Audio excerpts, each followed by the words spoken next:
Everybody, welcome back to another episode of the DAO Envelop podcast. I'm your host, Crypto MC, and today is the corporate episode regarding brands and big corporations.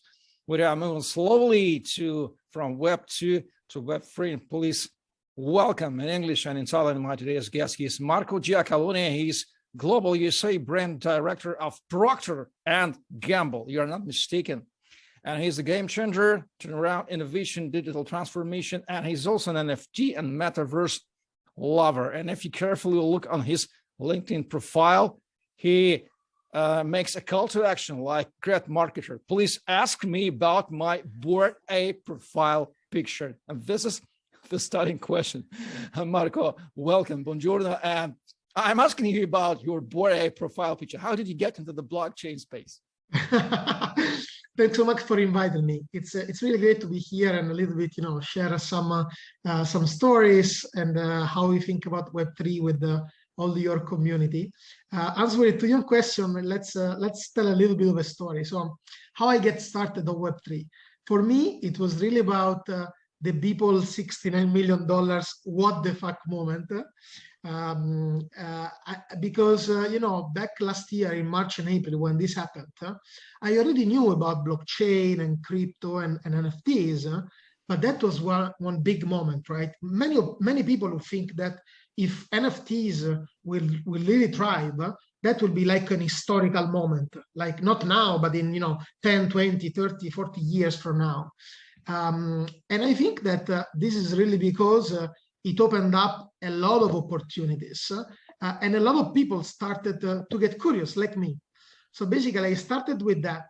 The first point is that I was sure it was like money laundering or something like very bad behind, right? But one of the suggestions that I also give people to the community in the audience is don't disregard interesting things just because they look weird. So this happened to me. Basically, I became curious about NFTs. I started to see a lot of podcasts like this one, reports from Kraken, Binance, everyone, following a lot of leaders in the space. And then there was one guy, Gary Vaynerchuk, many of you probably heard about him, that before like April 21, he was only doing videos about social media or leadership and marketing. So I was time to time watching him. And after April 21, it just shifted and only started to talk about Web3 and NFTs.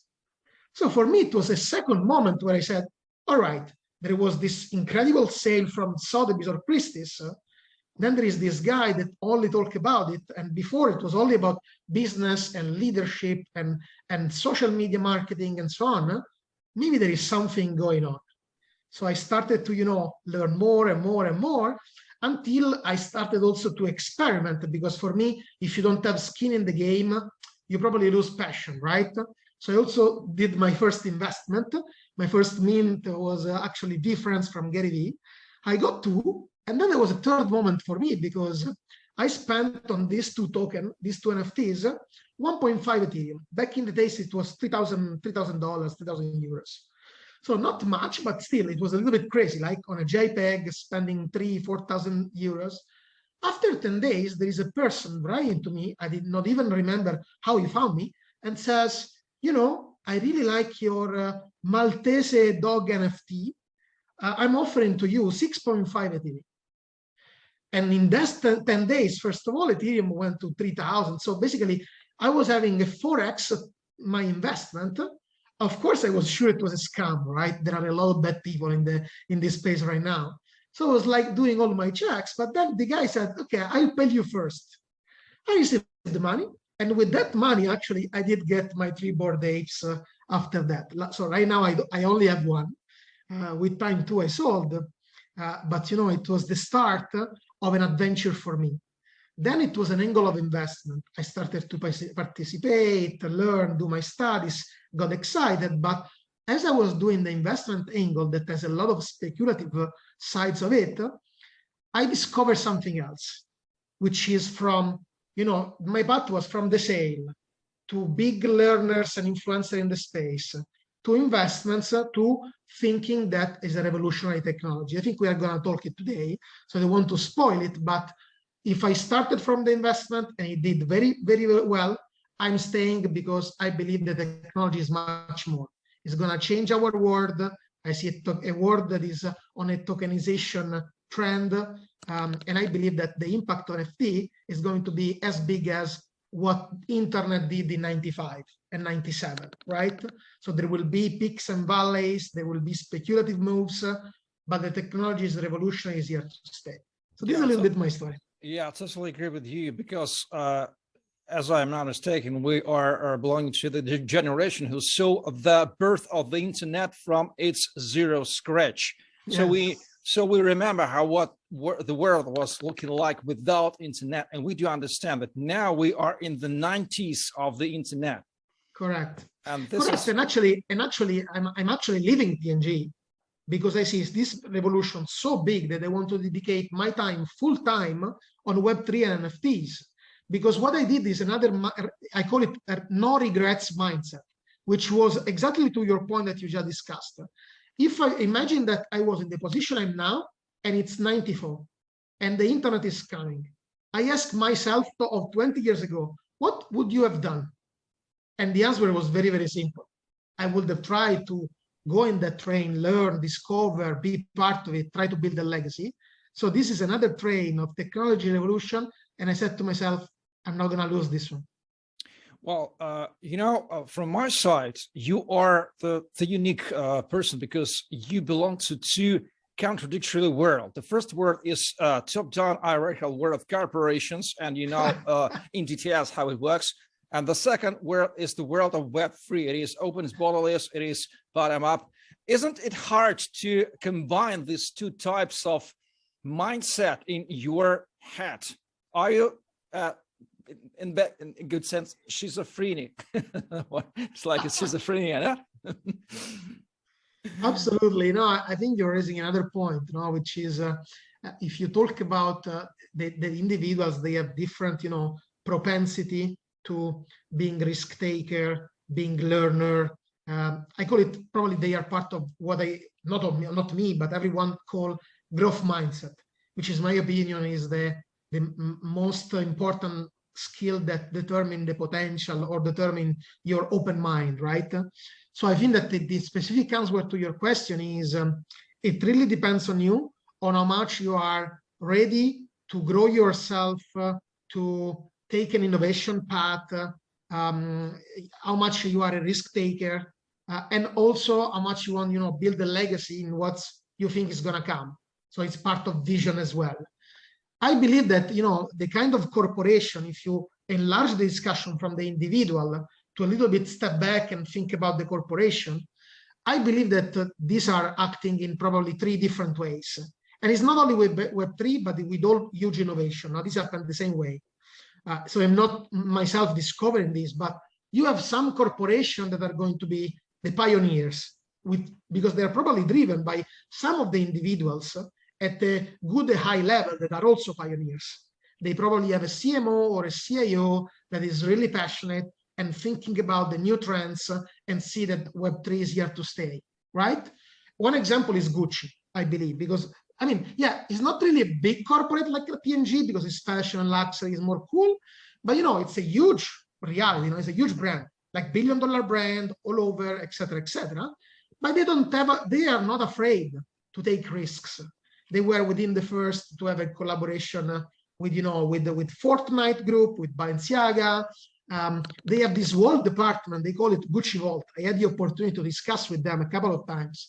And I think that is interesting how they really have no fear, right? And this started from the top because Alessandro Michele, let's call it the creative and stylist director, and Marco Bizzarri are driving this culture, no? So it's really about, are you able in a huge organization, a corporation, like even P&G, to refresh yourself and drive a culture that is open to innovation to a point that you are a pioneer.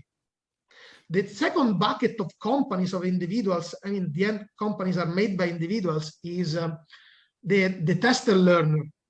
So they are not as brave as the real innovator, as the pioneers, but they are very careful and they are aware of what's happening a little bit. Probably the Meta big Facebook video last fall helped, because that drove awareness, right? It is true. If you look, there was a study I saw that after that video, the search on Google for the word Metaverse or NFTs skyrocketed, right? So definitely that was also a moment that drove a lot of attention. And some of the, if it's privately held company, the owner, or if it's a public company, top management said, do we have a strategy for Metaverse and Web3? Probably not. Should we have one? So I think this group of people are the one that at this moment, they are asking themselves questions, which is good, right? Because everything starts from, having conversation like this one, listening, getting some reports, study, ask the right questions. I always believe that in the big corporation, the top leaders, they don't need to tell you what to do. They need to ask the right questions. And I think that this is the second bucket. Some of them is happening. Some of them are asking me. Some of them are asking other friends or other people in the industry. So this is definitely interesting. And typically they have two ways after they ask the question to, okay, what is the right action? Where do we start? One way is the kind of companies that say, I'm not going to do anything until I have a clear strategy, a clear vision. So they probably are staffing some people internally with an external help to work on the strategy piece. Most likely global, because NFTs and Metaverse are most likely global team responsibilities. And then there is a second part of companies, which is probably they have some people that are very risk-taker in some business unit that they are fighting to realize very quickly a test and learn. Yeah, I'm not going to do anything big. I'm not going to spend huge money. It's just, as part of my marketing plan, I want to try something small and test it and learn it and so on. So you have this two kind of companies, two approaches for the bucket number two. And then you have the bucket number three of people and companies, which is the followers. Here you also have two subgroups, I believe, which is the number one are the one that is wait and see. But they are monitoring. They probably wait for the first big success case. Until there is no success case, they're not going to do anything, not even a test and learn. But they are there, they're watching, they probably commission to Nielsen, to Ipsos, to somebody, a trend report. They are trying to gather some numbers, which is not easy, but they are trying to do that. So getting information and wait. And then there is the last group within the followers, which is the one that they neglect it. It's a bubble, don't waste your time, it's the very last of our priorities. If there is one in the organization working on this, please stop it. But those are probably the organization that missed on e-commerce. I'm sure nobody will tell me the answer, but I'm sure there will be a correlation. They are probably the same corporation that the first digital campaign, it was like 3 or 4 years ago and not 15 years ago. They probably don't know what TikTok is or never did a plan there. So I'm very worried about those. They are really, in my view, at the front of an existential dilemma, because I see this technology so big. They still have time. There is no rush right now, but they don't have that kind of culture to move in the bucket 2 and 1. I think the risk is very big for them. Well, the main point of our discussion today is to realize how big corporations plan to survive in the upcoming Web3 world, because Web2 ideology has been built on the advertising model of the internet. So we're collating a lot of user data and we sell them to advertisers, to big brands like Google and Facebook works. So everybody understands. So Web3 aims to fix this problem and to return internet into the hands of its core users. So I'm wondering how the advertising promoting brands in Web3 will look like, if there also it will be there at all. I think it's a great question, and I mean, I don't have all the answers. I have my point of view, right? And I see, even in this case, there will be probably two things happening and two kind of different behaviors, or maybe some companies will do both, right? I'm going to explain. There will be some company sooner or later, big corporation, sooner or later, that will embrace Web3.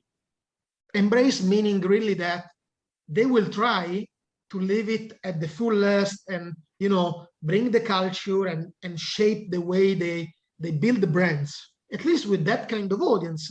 And gradually, maybe in 10, 20, 30 years, maybe it will be so big that it will be the primary strategy, no?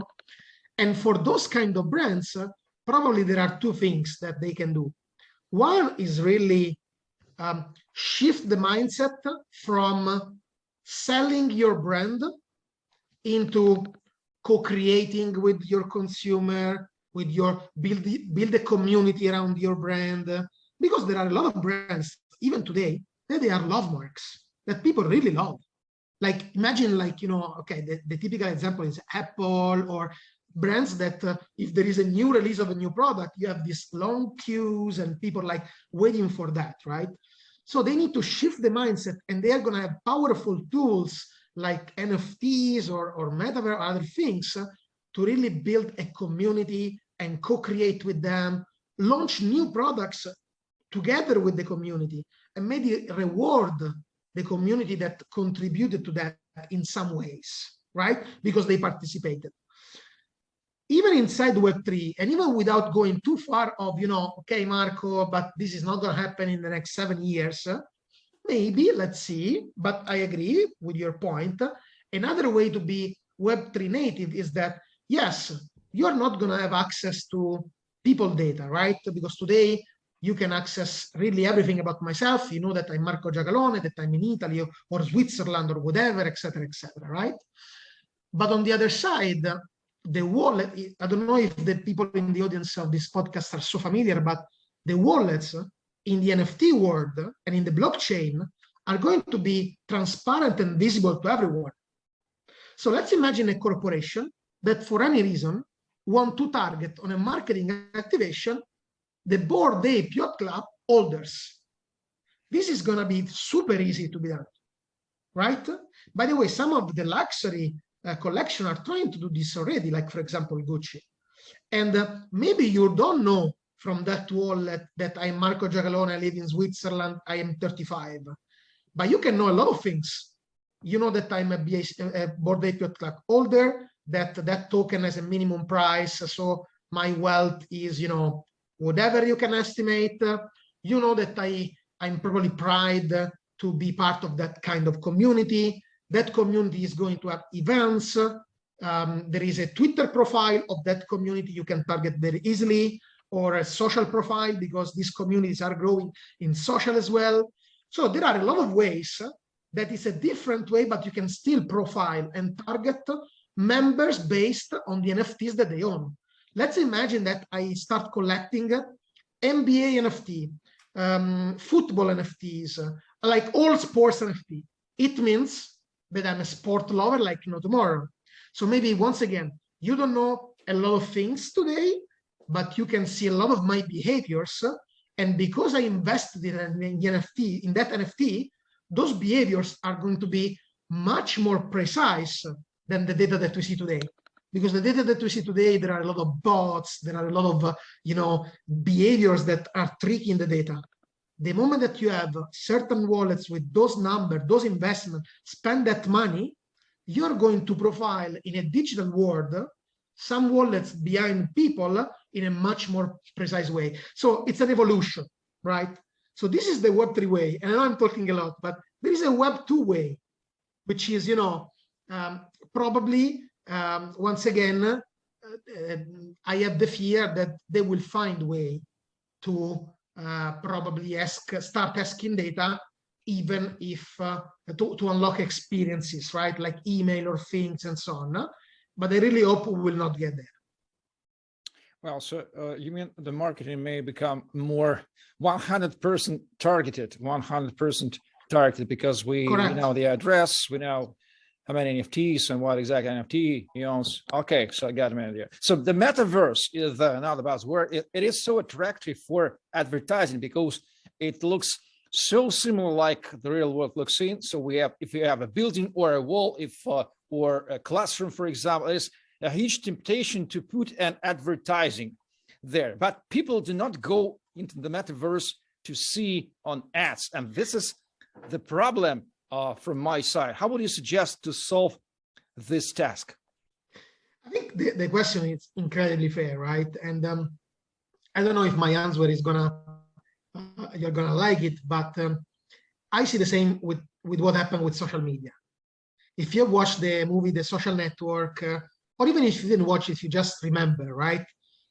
I don't know how many years Facebook built a massive user base with zero advertising, only experience, right?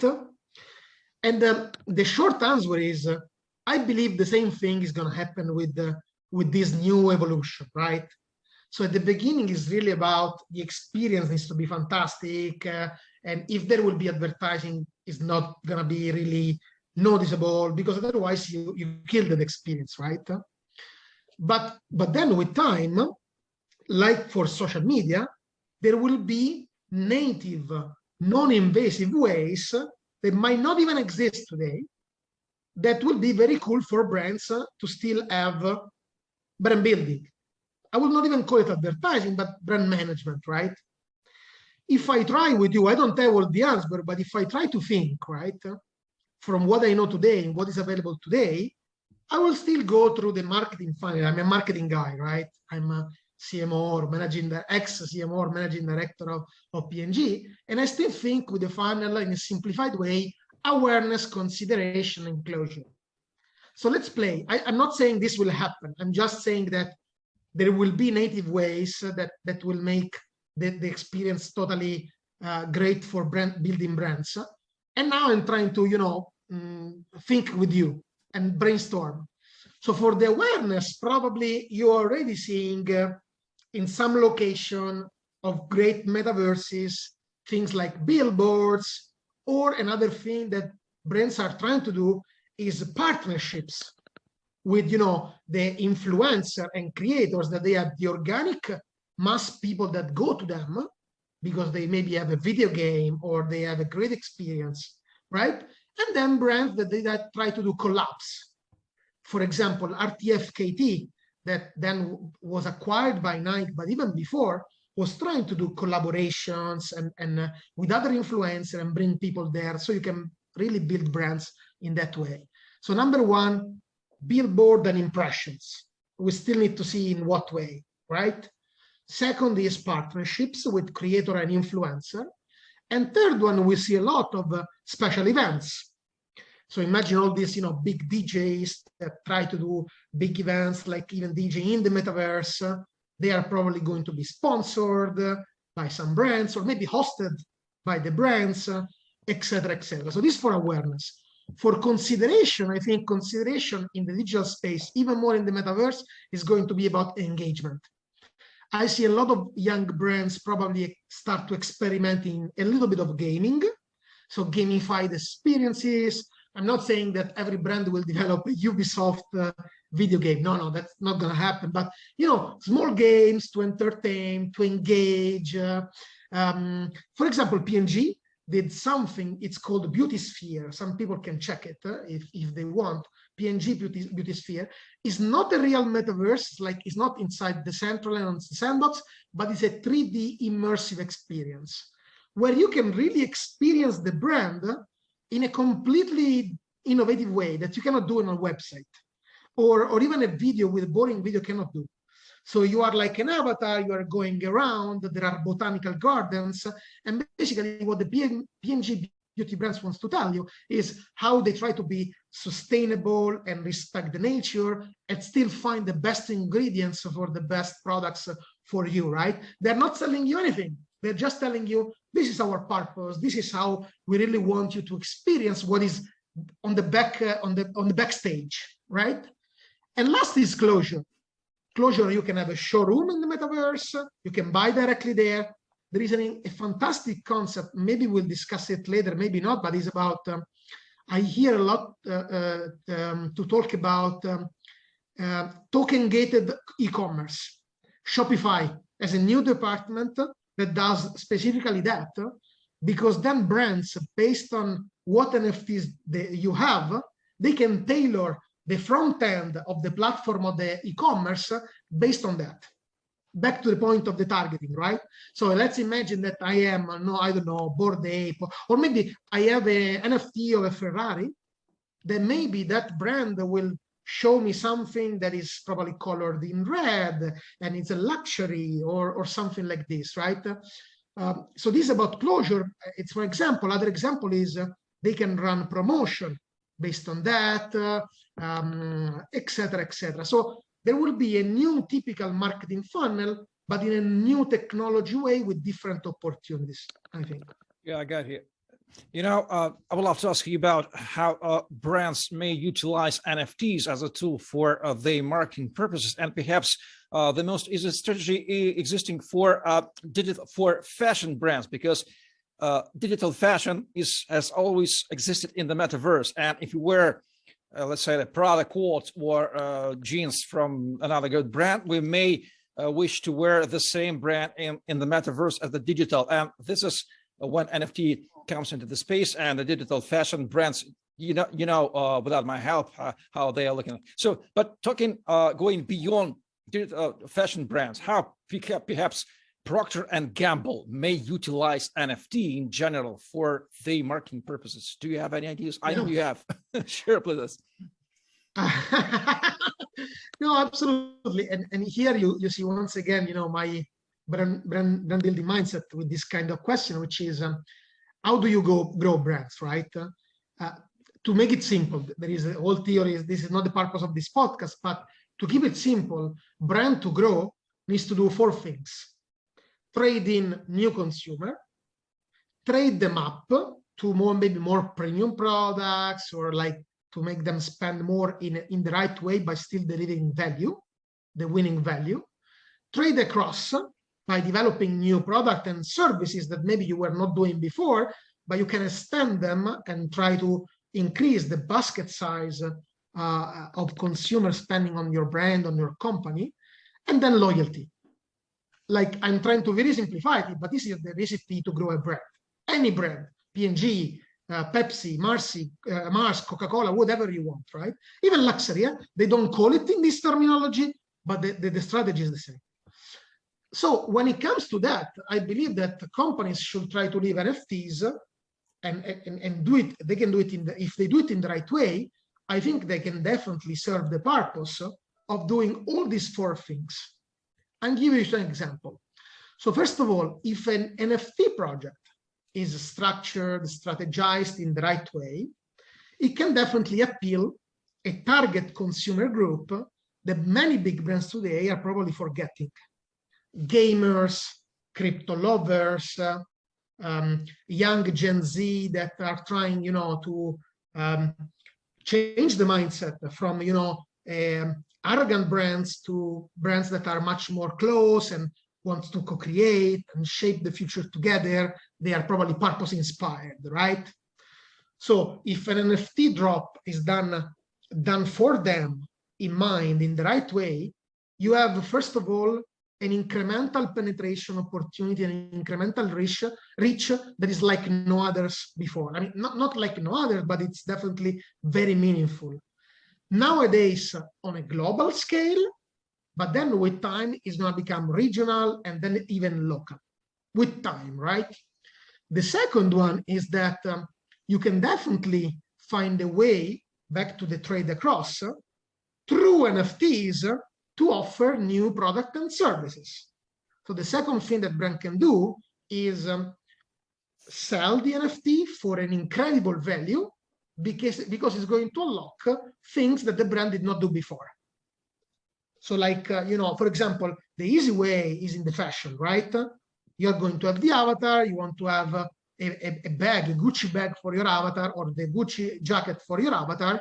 This is something that is completely like a white space, right, for your brand. I'm not saying that P&G is going to sell detergent in the metaverse. Who knows? But definitely you can have an additional offering that today is not there. So an additional stream of revenues. Third, you can try to trade up. What does it mean? Because maybe if you buy your most premium products, you can gift NFTs by the purchase. Let's imagine Gillette. The most premium Gillette is a razor. Okay, there is a technology razor of 200 euro. Let's imagine with that, right? That today is really targeted only to, I need to say, very wealthy people. But let's imagine that you start delivering value, and everyone, only the people that will buy that razor for 200 euro will receive an NFT and automatically tickets for the Champions League final or best events all over the world, sport related, mail related, or etc., right? So now you are not anymore selling a $200 razor, but you are selling that plus a whole lot of experiences that you can really deliver in an easy way to your consumer group that are the most premium. Last but not least, NFTs are perfect for loyalty, really, really perfect. Back to the example, imagine that you buy, what is your favorite FMCG product? Just pick one. My favorite FMCG. Let it be Colgate toothpaste. Yeah, I know. Like, let's pick a detergent, right? Colgate. Yeah. Let's imagine that you have a QR code inside the package of a Colgate, and every time that you buy Colgate, you scan it and you receive token from Colgate. And with those tokens, it's like a loyalty program, but very easy, digitalized. You can redeem with e-commerce online. So it's very, very easy, and you can run it globally because you don't need to have, the US legal restriction and the other one, because you are just giving a Colgate token that then people will redeem in the US store, the Italian store, the Switzerland store, or whatever, right? So NFTs are just perfect for loyalty, and you can reward your consumer. Maybe after the third time that they bought, you can gift another NFT. You can unlock experience, advantages, promotion. So for loyalty, they are just perfect. So I think that NFT, if done well with the right strategy, can do all these four things: penetration, trade across a new revenue streams, trade up to more premium products, or loyalty to create your community and give extraordinary advantages to them. Well, this is not a podcast episode. This has become a lesson, online lesson for the brands, how to survive in the Web3 world. Should we charge something to them? No. I think we should. I'm just kidding. Okay, another point I have to ask you, because you are the top manager of a big Web2 company. I would love to ask you about the trend we've been witnessing for recent month, because many former top managers from big Web2 companies, okay, but from online business, but nevertheless, big Web2 companies have already left their jobs for the Web3 projects. How do you explain? Why do they do that? I mean, this is a little bit my story as well, right? And I think it has to do imagine that you had the opportunity to join Amazon in 1999, right? Yeah, that's been awesome. For people that believe that, not everyone is going to believe this, and maybe we are all wrong, who knows? But for people that see Web3 as much as I see it, it's really exactly joining Google in 2000, joining Amazon in 99, joining Meta in 2007 or 8. This is a little bit the same thing. It's true, you can say, okay, Marco, but now it's easy to talk, right? Yeah, that's true, but a lot of these people, they want to not only the financial opportunity or the fast career growth, which is something that if this trend is true, like the example I mentioned, is going to happen. But they also want the possibility to build a legacy, to be part of an incredible technology revolution, to have a mark, right? To have a bigger impact. So I think these are the motivation. There is one which is more career speed of career growth. The second one is risk taker, but potentially high risk, high reward in terms of financial reward with stock options and things like that. Then there is a third one, which is about develop your potential, setting yourself up with a completely new skill that most likely will be in demand, and you're going to be in a position you can build your legacy. And fourth one is really an opportunity to shape a new technology. And this comes once every 20, 25, 15, 20, 25 years, right? I think these are the four reasons why top managers, some of them are doing these moves.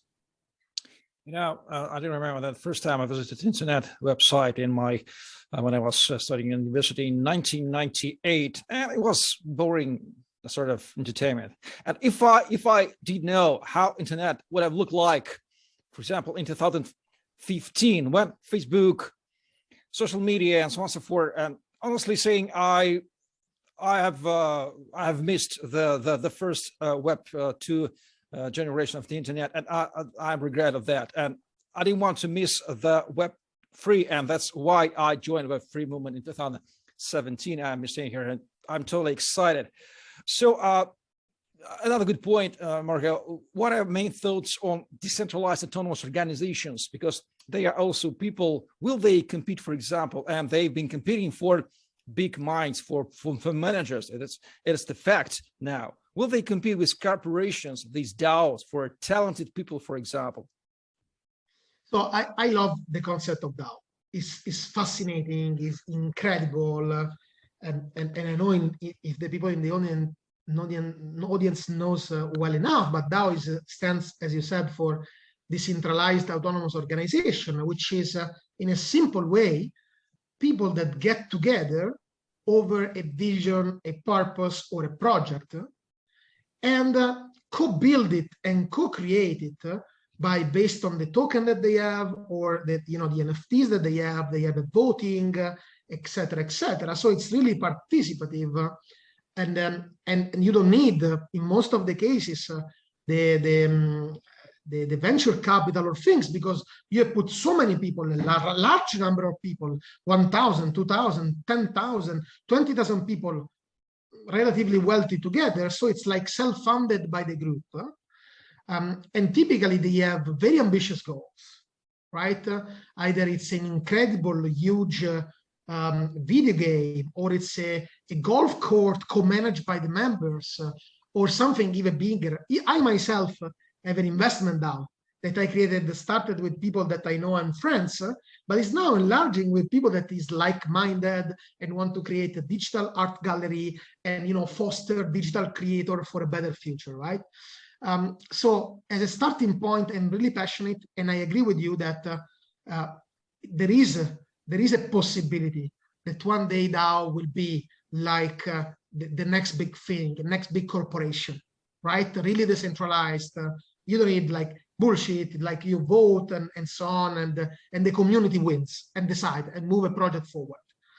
Now, the other side of the medal, what I'm seeing, because I more than the one that I run of DAO, I am part of another 2, 3, or 4, and what I see sometimes is 2 or 3 things that are a potential killer issue for DAOs. The number one is if you don't have, by this decentralization, if you don't have a smaller group of people that really drive it forward, and that project is the reason why they wake up in the morning and really, really care about the success of that, but instead, maybe like me, you are participating, you are contributing, I cannot follow everything, I'm probably in the call once a month or whatever, and yes, I do vote, but I'm not there every single day, and you have an incentive, or which can be a motivation or monetary or of any other kind, then you see DAOs that become more, how do I say it, slow. It becomes a big democracy, but no action and no fast impact. And Web3 needs to be fast, right? This is one concern. The second concern is sometimes you find, even in DAOs, 1, 2, 3, or 4 people that have huge holdings, and because of those huge holdings in the DAO, which has more voting power, they feel like they own it. So they behave in a way that they want to pass their own things. If it doesn't happen, they FUD. So they create fear, uncertainty, and doubts, etc., etc. And the third thing is there is a legal framework that still needs to be worked for DAO to really succeed. Because today, if you want to have a DAO that is properly done, and not like just borderline in almost every institution, it is very difficult to reward the members unless your NFT or token will really appreciate, because there is an incredible utility and value. So if that's not the case, then becomes a DAO can be very great for charity purposes, but I'm not sure that can compete for building value with the framework today. I am confident that with time, and in Delaware we already see something, and a couple of other states in the US are following and so on, that the regulation will follow, will change, and give a lot of space to the DAO to thrive. But today I see these three concerns that are not small, they are big. If these three will be solved, overcome, or they will find a way to operationalize them, then I'm very bullish on DAO. I really do love them. I like how they started. It's like founding a company and a startup with 20 people with a lot of effort since day one, and energy and power. So bullish on them if you solve those three potential killer issues. Putting this all together, how do you see the future of big centralized corporations and brands in Web3 world in, let's say, 10 upcoming years? And what would be your three main suggestions for big corporations and big brands regarding Web3? What should they do immediately for now? So I think on your first part of the question, as you can see from if you have listened until now, you see the passion and how we believe, and I believe into this trend, right? So for me, Web3 is really the future of internet, digital ownership, unlocking many experiences that we don't know today. I see potentially a world where an NFT is an AI that you can probably move around in different robots, and then the robots grow in value. So you can sell the hardware and the software, and the individual can own them both, and there is a market for that, right? So this is really futuristic in 10, 20 years, maybe 30 years, right? So I believe really in this trend.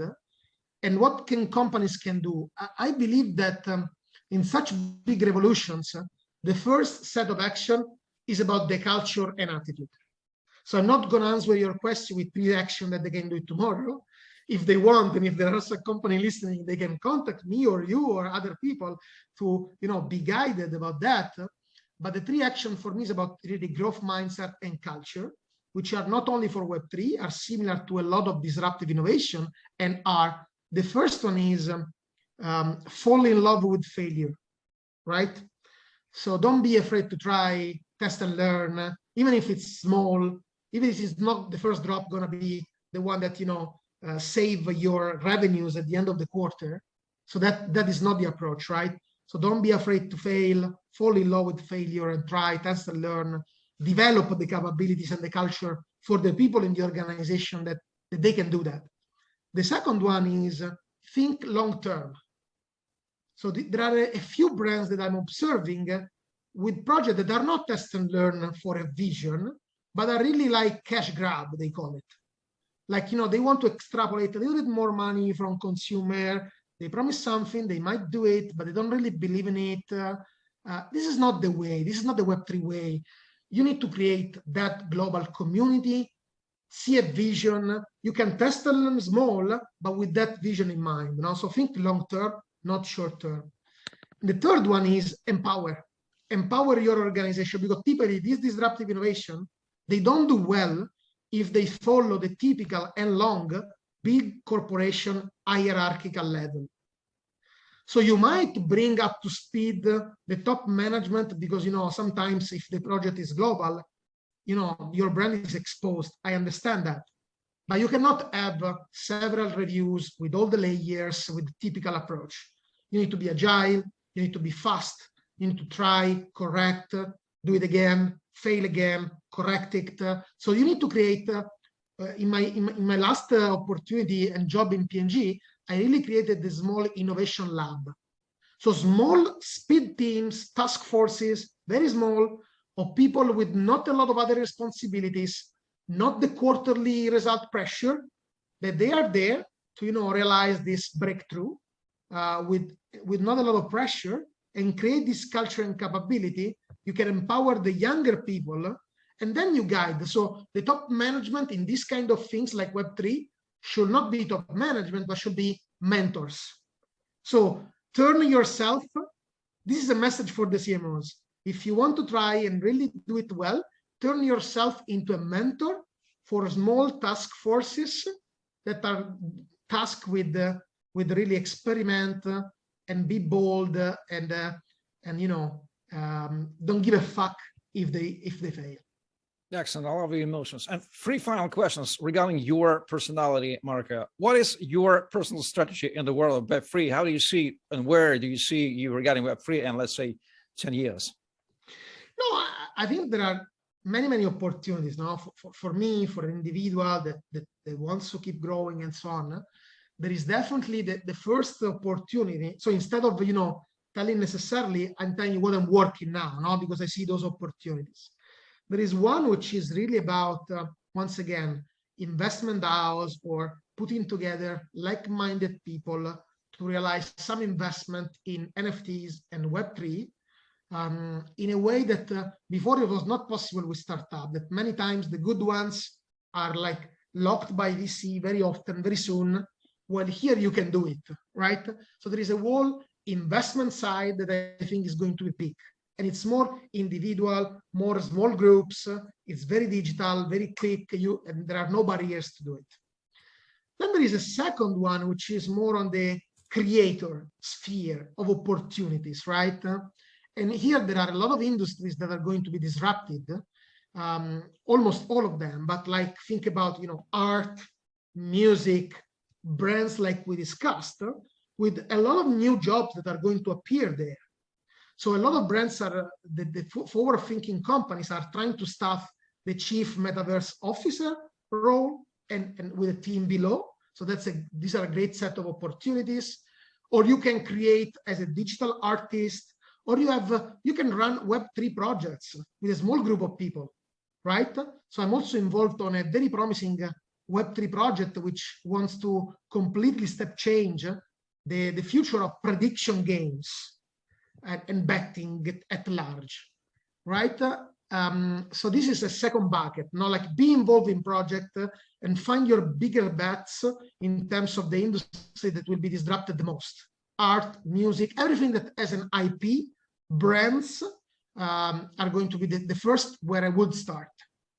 And then the third one is, I believe that there will be a set of skill and opportunity also in the digital real estate, or VR and AR and AI. This is not new. I'm not the first one to say, but before there were things a little bit isolated. With the Metaverse and NFTs and Web3, is going to be the opportunity to bring these 4 things together. So I see a huge opportunity in this environment where you can really build like, you know, villas in the Metaverse, experiences, small games, events, all these kind of new jobs that are going to be created. So I am also trying, so apart from, you know, the investment DAO and being a top consultant for CMO and top brands globally and on a European level, I'm trying also to work on this last bucket, which is about digital real estate and Metaverse opportunities and VR opportunities in the future. So I think that in the next 10 years, more than necessarily, I'm trying to work on these 3 areas because I see the biggest opportunities. I don't know yet who is the winner. For example, there are many metaverses, etc., etc. We are still in a phase where it's difficult to predict who is going to be the Amazon, back to the discussion before, but there will be 1, 2, or 3, or 4. So you need to look around and try to get the most out of these 3 bubbles and territories where I see the most opportunities arising. Web3 requires a lot of learn, almost on an everyday basis. How do you prefer to learn about Web3? By practice or by consuming the content? And if yes, what are your favorite learning resources about Web3?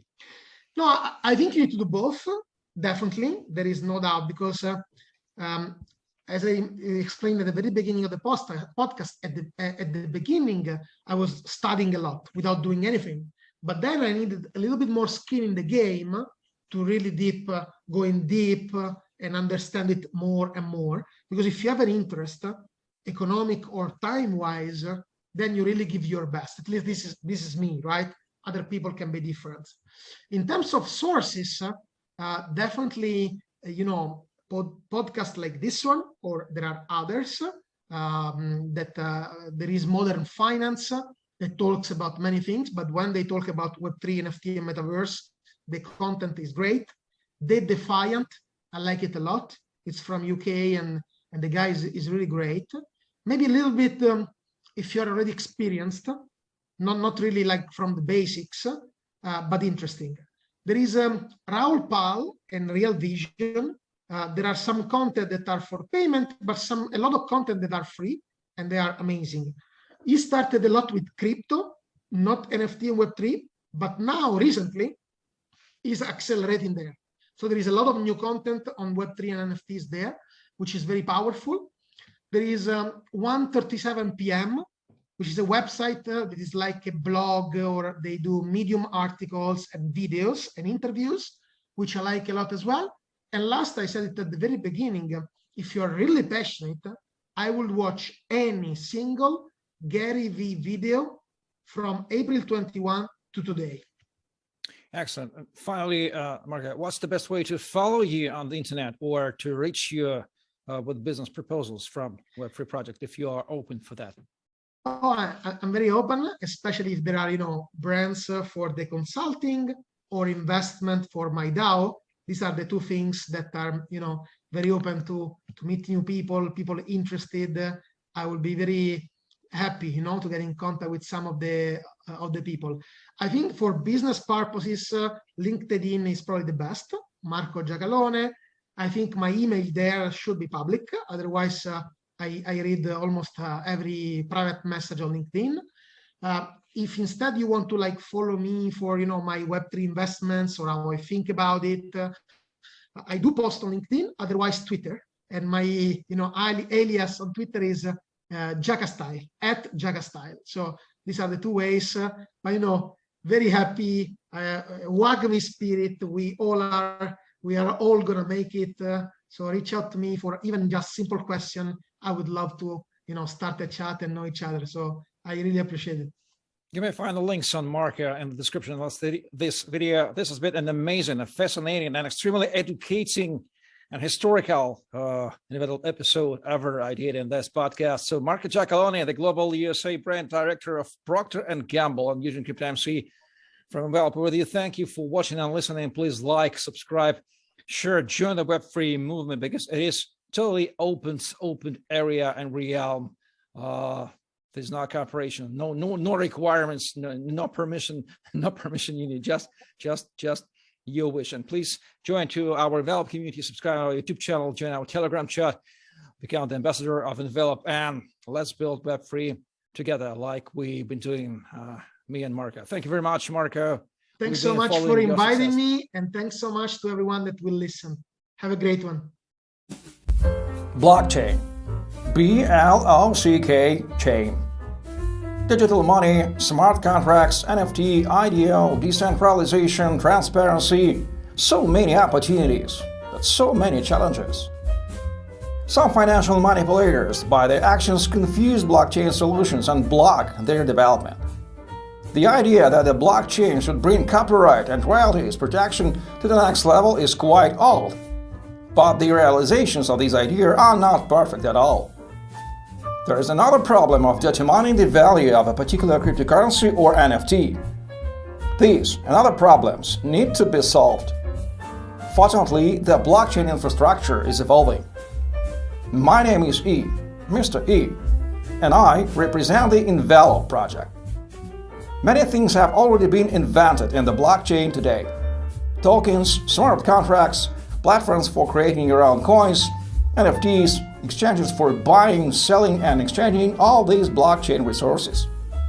Envelop is another step in the development of crypto technologies. The protocol that works with NFT and cryptocurrencies. The idea is simple but disruptive.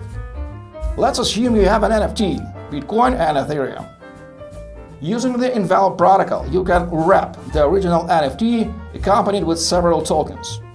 Technically, you get a similar NFT, but what is the breakthrough here? Once wrapped, the token has a number of additional features that were not available before. the minimal cost appears. It is provided with coins wrapped together with NFT. An asset wrapped with Envelop has a number of properties that allow the original author to receive royalties from the resale of that asset. Various rules can be applied to the wrapped token. For example, a lock period for unwrapping. It secures the asset till the determined moment or safeguards it from speculation during the hype period. At the same time, wrapped tokens can be transferred and traded. These are just some of the scenarios for using Envelop. NFTs become more popular, and the tools provided by Envelop expand the opportunities of NFTs utilization. Wide application possibilities are achieved due to the fact that, in addition to the protocol, the project includes a number of subsystems. The protocol provides functions wrapping and unwrapping. Hierarchical mechanics provides asset valuation using analytical algorithms. Index provides a summary assessment of several NFT assets with the common criteria. The project has its own token, which connects all elements of the system. Altogether, this is Envelop, a tool in the blockchain world for building modern and secure systems in various fields. Find more info about the project on the website. Envelop. Make your NFT valuable. Just practical, no hype.